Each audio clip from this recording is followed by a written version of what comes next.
Welcome to the animated recap of Red Queen by Victoria Aveyard, where you're not discriminated over your skin color, race, or religion, but the color of your blood. And we thought our world was hard. Anyways, let's begin. The world is divided by reds and silvers, where reds are normal human beings who bleed red, and the silvers are magical beings, godlike, with silver blood and magical powers. Our main character Mare is a broke pickpocket girl from the Reds. She's 17, and when she completes 18, she'll be called to war, just like her three older brothers have been, only leaving behind half of hearing sets. This war has been going for 100 years and it started over land. They might be different countries, but the basis is quite the same. Reds are the soldiers and silvers the officials. Mare is not particularly excited about this future, but kinda accepted it. Between stealing for a judging family and watching silvers dueling each other for everyone entertainment and fear, days go by until her homeboy bestie Killern loses his job and comes asking for help because he's being sent to war. He's a bit useless since he hasn't come with a solution besides punching a wall, so our independent, resourceful girl steps up and tries to find a way to get smuggled away with him by the sketchy girl she meets, Farley from the Scarlet Guard, who agrees to take them in but for a price. So now she needs a load of money. As a pickpocket master, she asks her baby sister to help taking her to a fancy part of town where she works for the Silvers. There she finds out the capital suffered an attack by no other than the Scarlet Guard. She decides to just get out of there since her people is being beaten right and left. They can get spotted easily because they literally have a red bracelet that they have to wear as soon as they go into the Silver Town. It's segregation basically. Besides that, the only difference physically is that the Silvers don't blush since their blood is not red. So they're trying to leave, and her genius sister, wanting to help the cause, tries to steal from someone's pocket. She's caught and her hand is broken. This girl needs her hand for her nice city job that one day would keep the whole family fed. Mare feels guilty. She gets home and runs away trying to pickpocket some more people at the tavern close by. She has made some money and then she tries to steal this man, Cole, who's close to her age, 19. He catches her red-handed, but instead of telling her off, he actually gives her money. She thinks he's a servant in the palace. They have a bit of a banter there and she feels really comfortable with him and ends up sharing that what's happening with her life. Not everything though, like Scarlet Guard part, but she shares the needing money part. He then walks her home. The next day, palace people come to take her. She got a job. Yeah, great stuff. Cole hook her up nicely. She's already like, I need to find him so he can hire my best friend too. So the work she has to do on that day is to serve at the princess party. Basically, all the noble families brought their daughters, some as young as 12, yeah, great stuff, to showcase their powers, which then the royal prince would pick from to marry. Think the bachelorette, but with powers. The king had a first wife that passed, and this is the son who's looking to be wifed up. He has another son from a different marriage. The age between the sons is like 2 years, so we know the king lost no time. Guess who the oldest prince is as he comes up? Call. Mary's shook. So the princesses show their powers. There's like wind and water and strength. The last one, who seems to be the favorite, Evangeline, can control metal. She's doing her Magneto stuff. She's bending cabins and shit. Then she literally pushes Mare, who was just doing her job, to the arena. Leave the service people alone. So Mare is falling in this arena that is surrounded by this electric cage, and she's like, this is it, bye bye to me. And as she hits the electric cage, her uniform falls apart, but she doesn't. What the hell is happening here? She falls in the cage next to Evangeline and she's throwing bolts around her like she's Storm from the X-Men. Silvers are all frozen, watching her. And as she tries to run away, confused as hell with what is happening, she's caught. She wakes up going through all her memories and nightmares. Someone is in her head, the queen, which power is to read minds. Very spooky. She shares they don't know what to do with her. A red with powers has never seen before. So Mary's like, just let me go home. I won't tell anyone. Queen is like, if no one had seen you, I would have you killed. It's a very sweet lady, this woman. So the king and queen share their plan. They will pretend she's silver, that she was raised by reds, but she's the daughter of this noble family, where both passed years and years ago. Just put a bunch of white paint on her and she will be fine. To keep an eye on you and bring sympathy from the reds, let's have you marry our youngest prince, Maven. You'll be basically the princess people, which is wild. So Maven seems nice enough for a spoiled kid. Cole is not happy, but as the first in line, he doesn't have much of choice. He and Evangeline are a pair already. Something tells me Cole actually would be happy being paired with our girl Mare instead, but Evangeline's family are basically the gun supplier for the war, so this is a very strategic move from the king too. Now, Mare must pretend to other silver nobles she's a silver like them. Under makeup and fancy dresses, she has to attend etiquette classes. She accepts it with the condition that her family will receive some compensation, and also makes a deal for her brothers to be brought back from war and Bestie to not be taken to war. So yeah, she's not excited for this new life, but the deal is quite sweet. Besides etiquette classes, she also takes history classes with Cole's uncle from his dead mom's side, Julian, seemingly nice guy, and she also takes fighting classes, which is not brilliant because on a fight, if she happens to bleed, everyone would find out that she's this dirty little red person. Also, an interesting point is that the fighting teacher, Powers, is to repress Powers. This will be important later. So days pass, she gets closer to Maven and Cole.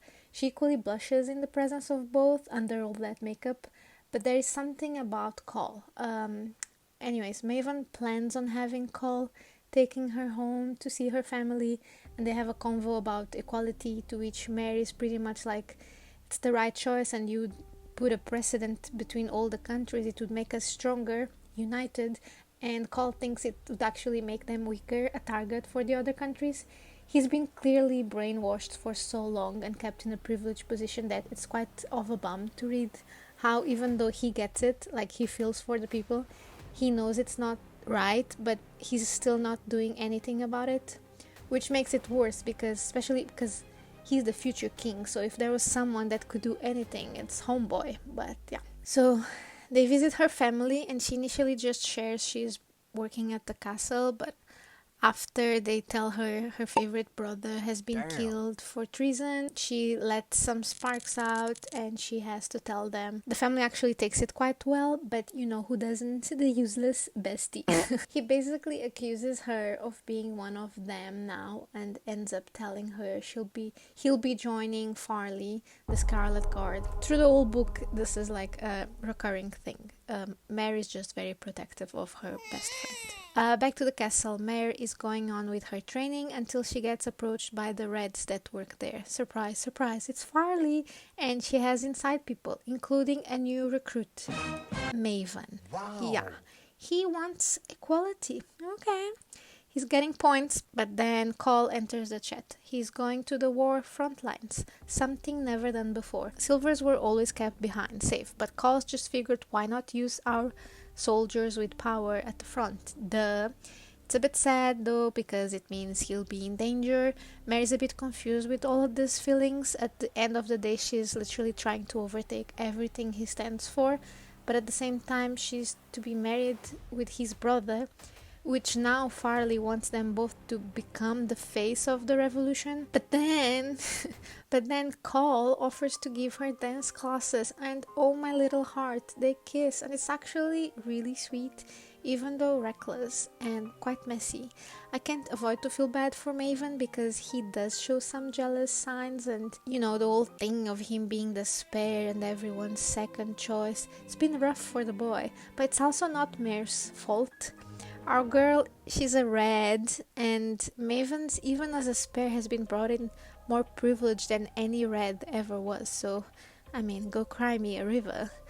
The rebels plan an attack in the farewell ball. The royal family is going back to the capital, so Maven gives them 4 names. One of them is Evangeline's brother.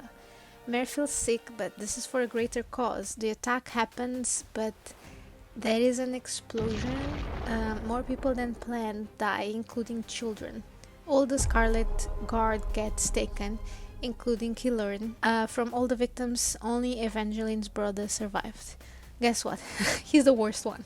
And he goes and kills one of the Scarlets.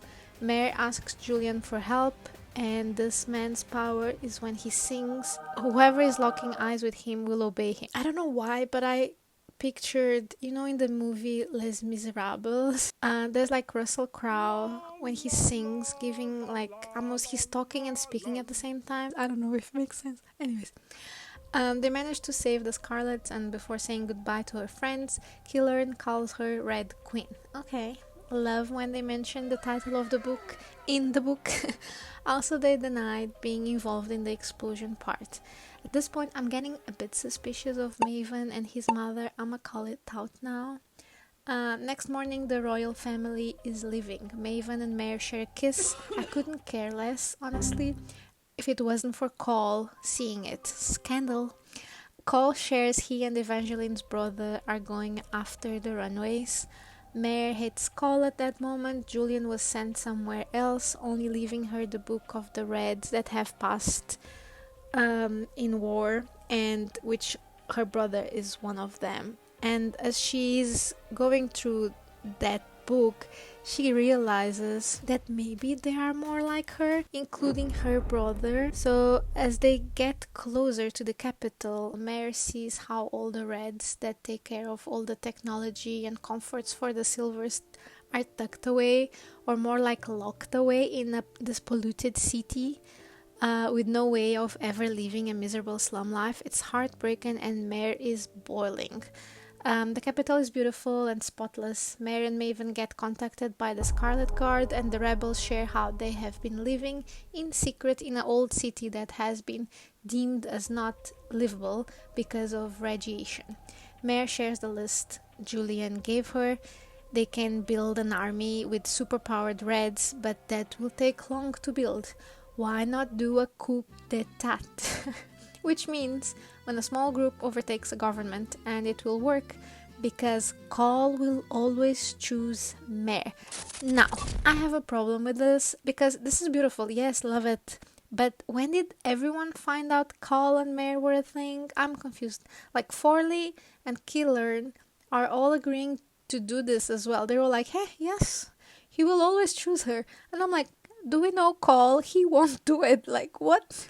Anyways, they plan the coup, and surprise, it fails.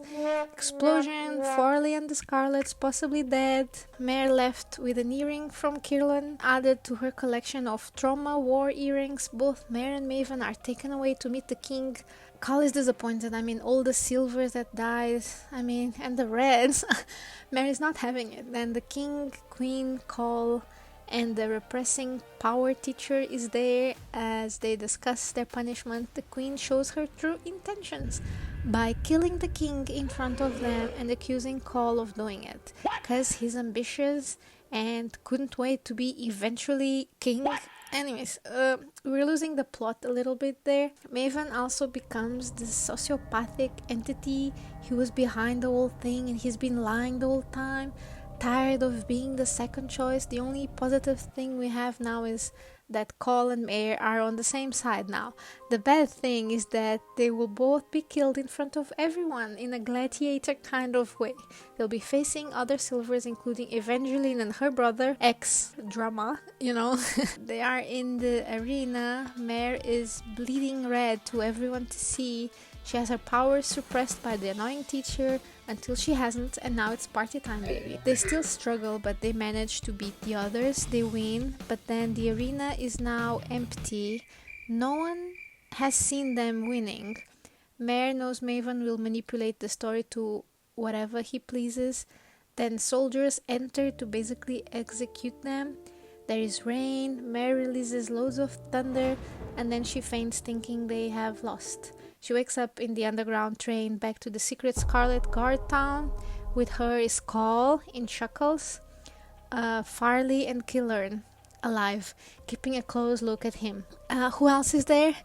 Brother Chase. Yeah, he's alive. And he's handsome.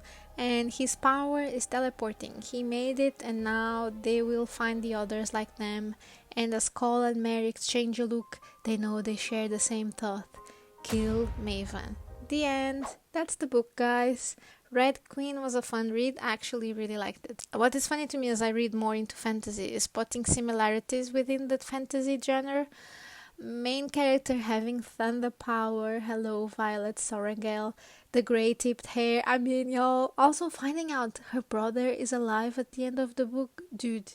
I have started on fantasy books quite recently and it became a game now when you see these repetitive tropes. I mean, watch my previous animated book recap, Lightlark. The male main character is literally Zayden Rierson slash Rysand slash Edward Cullen to a T. I love the Fourth Wing series by Rebecca Yarros, but it's wild how similar Mare is to Violet. I wonder if I read Red Queen first, I would be turned off from reading Fourth Wing. It's wild, y'all. Love both, but you know. Do you agree? I don't know, let me know. Anyways, it was a good read and I'm quite tempted to continue reading it. The rest of the books. I have found the Red Queen author Victoria's TikToks and it made me curious to read more of her work. And I'm not disappointed. I'm quite looking forward to read more of her, so I might check out her other series too. She also has a new book coming out, Tempest, I believe that will be the name. Check out her on social. She gives good insight into the author perspective, in the publishing world. Same with Alex Aster as well, author of Lightlark. That's it, guys. Thank you for watching. Recommend me other books that I should check out, and they might end up being recapped and animated by me. Let me know what you think of Red Queen as well down in the comments, and I'll see you next week. Bye!